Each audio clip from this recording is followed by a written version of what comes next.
Good afternoon. Thanks for joining us today. I'm Matt Katzman. And I'm Belle O'Neill.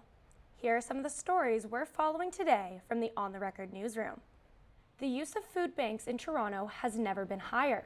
For the 12-month period ending last March, the number of visits to the city food banks was 3.5 million. The population in the city of Toronto is just over 3 million. Nicole Lim has more. Food bank usage in Canada has hit an all-time high this year. Several new reports have come out revealing just how dire the situation has become, especially in Toronto. Daily Bread Food Bank reports close to 3.5 million clients visited food banks in Toronto this past year, a 38% increase compared to the year prior. Meryl Wharton is the president of Allen Gardens Food Bank, and she is seeing this impact firsthand. In 2023, we served 53,000 people, and this year it's going to be more than that. Trucks from Daily Bread roll in every Thursday and Friday morning, with volunteers on board to prepare the food bank for the hundreds of clients they'll serve throughout the day. But with demand growing at an alarming rate, food banks like Wharton's are being stretched thin. Since I've joined the board, we've gone over budget every year. Thankfully, we've received a sufficient amount of donations that we can accommodate for that, but there are months where we go over our budget. Daily Bread CEO Neil Hetherington says an average of 12,000 to 14,000 new clients register for support each month. Both he and Wharton are calling on officials to address the rise of food insecurity. So you have this massive increase, you have this massive number of individuals, the costs have gone up, and so we keep saying the same message to government. Come on, you've got to listen to the people who are feeling this at the ground level. You don't understand, families are suffering. Sometimes when the door is closed, you hear people banging at the door. We would go open the door, and if it's 2 or 3 people, we let them in and make sure we prepare something and give it to them. On the front lines, volunteers like Alexander Burton see the effect food banks have for the people in the city. It affects everybody. The cost of living, the cost of everything has gone up, gas, groceries. People can't access that fresh produce. So things behind you like butternut squash and zucchini, being able to see that's going to go into people's mouths and make people healthier and have better lives. For On the Record News, I'm Nicole Lim. Two giants of Canadian journalism had what they called a fireside chat, minus the fireplace, at the Elgin Winter Garden Theatre. Nala Ayed, host of the long-running CBC program Ideas, spoke to Pulitzer Prize-winning journalist Connie Walker. They discuss ways journalism has got better with respect to Indigenous communities in Canada, but also how it could go even further. We get more from Adriana Fallico. Connie Walker has been a journalist for 20 years. She told her host, Nala Ayed, that in her own reporting, she had observed systematic injustices against Indigenous communities. Walker is Cree. She grew up on the Okanese First Nation in Saskatchewan. I think that there's so much of what we have grown up with and what we have just kind of absorbed in Canada that, of course, those attitudes that exist in Canadian society exist in Canadian journalism. Walker also spoke about events in her younger life that inspired her to become a journalist, the most significant being the 1995 murder of Pamela George. George was an Indigenous woman, beaten to death by 2 white men. During their trial, the fact that Pamela George was an occasional sex worker became a major talking point in the media coverage. I was so hurt, I was so angry, I was so upset. And I think looking back, it's because I knew that if they could say that about Pamela, they would say that about me. People who came to the event had different reasons for doing so. I'm really interested in how we can forward journalism in a way that is not also perpetuating colonial ideas of what journalism is. So I'm really hoping to get some ideas of how to kind of do both of those things and find a healthy mix. The First Nations of here have been screwed around, for want of a better word, so many times, and yet they still stand up for Canada. And their way of thinking is very different to white people. And we need to understand it. I think that there are so many parallels between telling stories about Indigenous people in Canada, but also other stories of marginalized communities and thinking about who is not here and who is missing. Walker said over the course of her career, she has seen more and better coverage of Indigenous issues, and more often than in the past, more coverage by Indigenous journalists. Walker says storytelling has great power to create change. I think I've tried to kind of mirror again is the transparency that you can have in journalism and how that is a way to acknowledge how my lived experiences as an Indigenous woman absolutely affect every part of my life, but also every part of my work. A podcast of the event will be posted on CBC's Ideas website at a future date, yet to be determined. For On the Record News, I'm Adriana Fallico. It's been a bit wild so far on the roads of Toronto this month. For example, early yesterday, a stolen BMW crashed into a TTC bus at Bathurst and Wilson, as the two cars raced westward along Wilson at 2 in the morning. Of the 4 people in the BMW, 2 of them have life-threatening injuries. The other 2 are in serious condition in the hospital. There were 4 passengers and a driver on the TTC bus. Their injuries were minor. There are several other examples over the past few weeks that we could tell you about, but one really stands out because there's video of it. It was more than 2 weeks ago on Queen West around Beverly that was both terrifying and barely believable.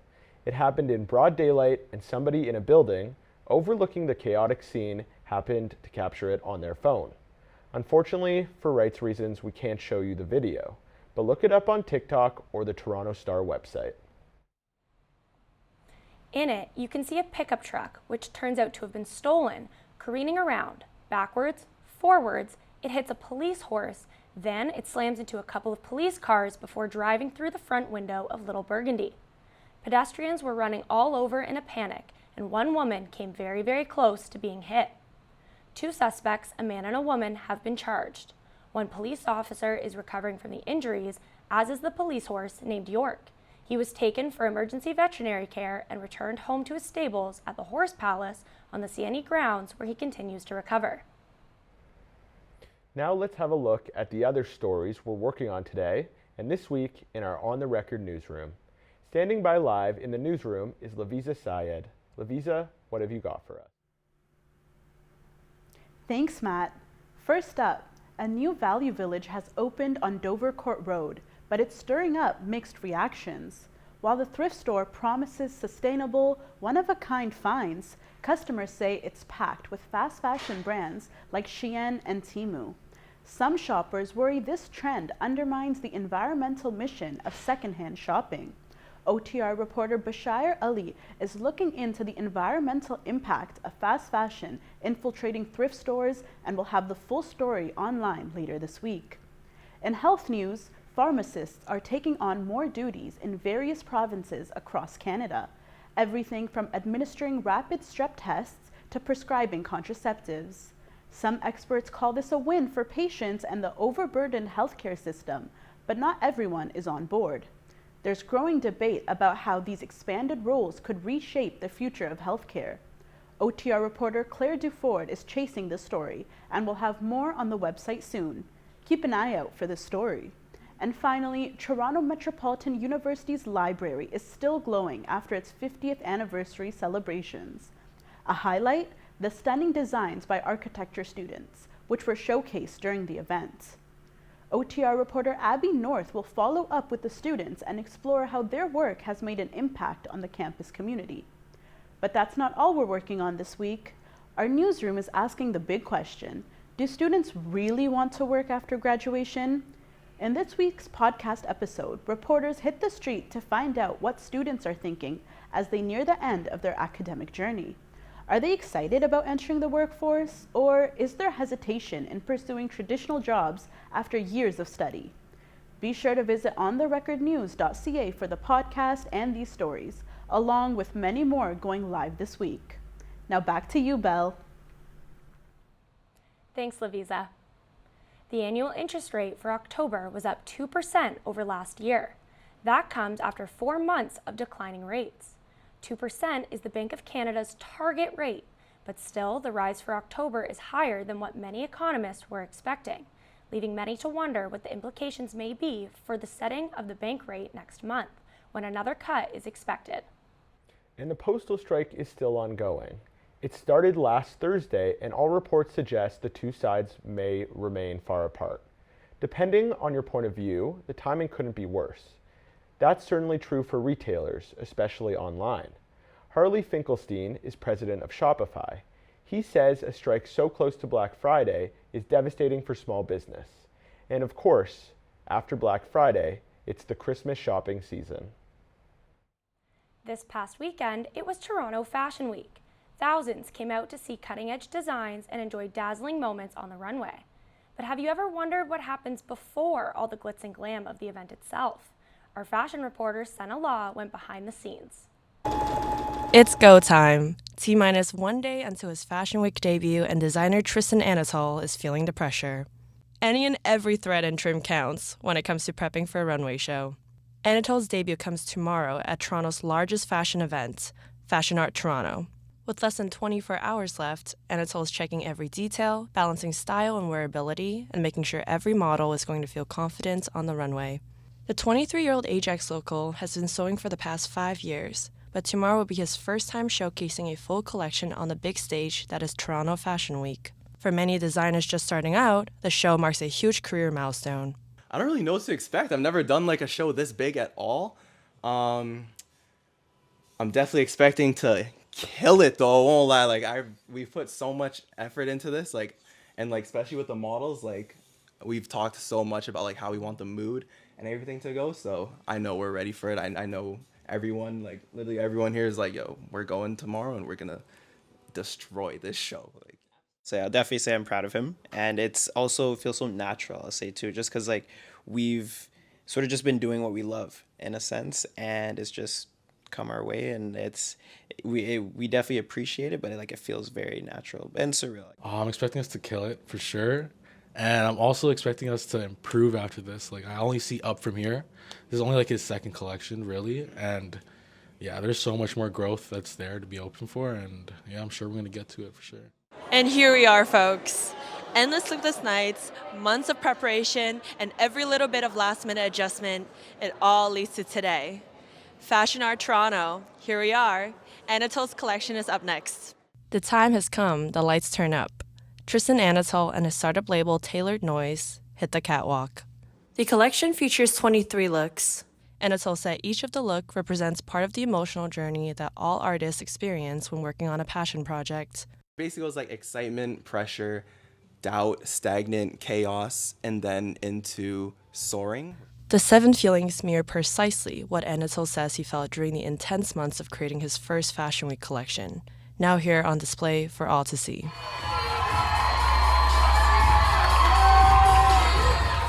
Months of hard work boiled down to an emotion-filled, rewarding 15 minutes. Although that's a wrap on Anatol's first runway debut at Fashion Art Toronto and this season at Toronto Fashion Week, no one in the industry is about to sit back, because there's clearly much in store for him and the bustling Toronto fashion scene. For On the Record News, this is Sena Law.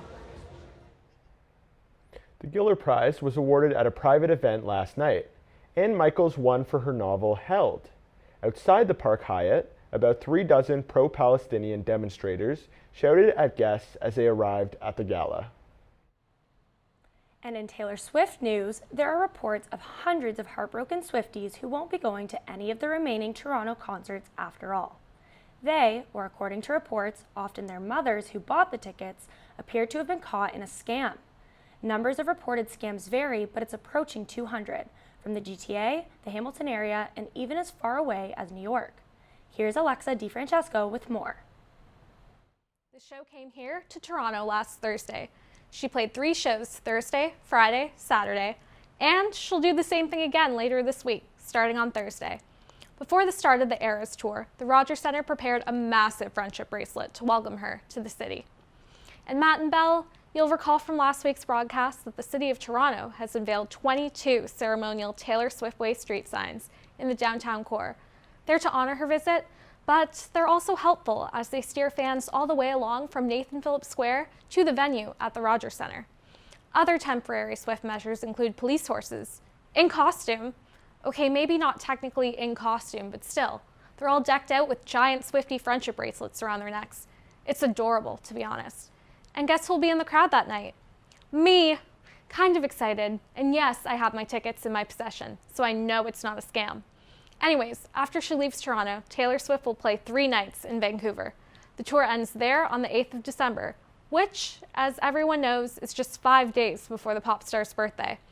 Speaking of musical giants, a guitar described by Noel Gallagher as the best in the world has sold for more than 226,000 British pounds, which is just over 400,000 Canadian dollars. The auctioneer's prop store said Gallagher played the custom silver sparkle Gibson Les Paul Florentine guitar, that's a mouthful, on the third Oasis album, Be Here Now, which was released in 1997.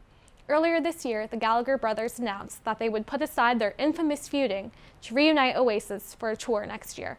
They're playing Toronto next August 24th and 25th at the new open-air music venue next to Downsview Park. So, Belle, I want to go back to the ticket scam for Taylor Swift tickets. Just curious, what you think. I'm kind of wondering, how anyone can be scammed in this day and age, at least anyone under the age of, 85. Yeah, I don't disagree. I understand how sought after the tickets are, and I think I could even understand maybe 100 or 200, but people are throwing upwards of $500 at tickets from non-verified sellers. Yeah, I definitely couldn't see myself doing that, but I guess people are just naive. And desperate. And the weather this week. It's warm, it's cold, it's November. Here's Hssena Arjmand with what you can expect for the rest of the week. Thanks. Hold on to your umbrellas because there's a mix of sun, showers, and everything in between. Today's temperatures across the region, Oshawa was a bit warmer at 9 degrees, and over in the GTA, Brampton and Toronto are both matching at 8 degrees. Guelph and Kitchener are steady at 8, Hamilton matches Mississauga at 9 degrees, and St. Catherine steals the show at a toasty 12. Now let's break down the 5-day forecast. Wednesday brings us highs of 9 and lows of 4, with showers crashing the party from afternoon through the evening. Thursday is looking partly sunny during the day, but don't get too cozy. Showers are expected in the evening. Friday is setting the stage for a full-on rain fest, with lows of 6 degrees and morning showers are expected to last all day. Saturday is finally giving us a break with partly sunny skies. Things are warming up to 8 degrees, a little brighter and a little drier. And finally, Sunday is a clear winner. Expect highs of 8 degrees with clear skies and a sprinkle of sunshine. And that's your 5-day forecast. Now back to you, Belle and Matt. To sports now. Canada's men's soccer team is at BMO Field tonight. They're one win away from going through to the CONCACAF Nations League semifinals. They'll take on Suriname tonight at 7:30. It was Grey Cup weekend, and the CFL scored a major marketing touchdown. An unexpected appearance by Prince Harry before kickoff. He was there to promote the Invictus Games, which come to Vancouver and Whistler in February. The Invictus Games are for ex-servicemen and women who have been injured or damaged by their experiences while on military duty. To Olga Bergmans now, who tells us more about the Grey Cup as well as other sports highlights. Olga? Thanks. Happy days for local football fans as the Toronto Argos took home the victory against the Winnipeg Blue Bombers. Yesterday was the 111th annual Grey Cup. The two teams met in Vancouver. Nick Arbuckle was quarterback for the Argos, stepping in for Chad Kelly, who shattered a leg last week in the Eastern Final. Arbuckle threw 2 touchdown goals, and the Argos won 41-24. Bouncing over to tennis, Canada's women's contingent has been eliminated from the Billie Jean King Cup. That's part of the World Cup of Tennis taking place in Malaga, Spain. Canada's women lost 2 games. In the first, Rebecca Marino went out 6-0, 7-5 to Emma Raducanu of Great Britain. I say of Great Britain with a bit of regret. She was born in Toronto 22 years ago, but moved here with her family to the UK when she was 2. In the second match, Montreal's Leila Fernandez lost 6-2 and 6-4 against Katie Bolter of Team GB. On the men's side, the Davis Cup competition starts at the World Cup tomorrow. Canada's men will face Germany. Finally, in speed skating, Canada has won 5 medals at a competition in Japan. Ivani Blondin won gold in the women's mass category. That's the event where everyone in the women's competition starts at the same time on the same ice. In the men's mass category, Canada's David Leroux won silver, while Hayden Mayer won bronze. And that's all for this week in sports. Back to you, Matt and Belle. Thanks, Olga. That's all for On the Record News for Tuesday, November 19th. I'm Matt Katzman. And I'm Belle O'Neill. Join us for On the Record next week as we round out the latest stories from the OTR newsroom. And for the latest 24/7 updates, visit our website ontherecordnews.ca. Have a great day.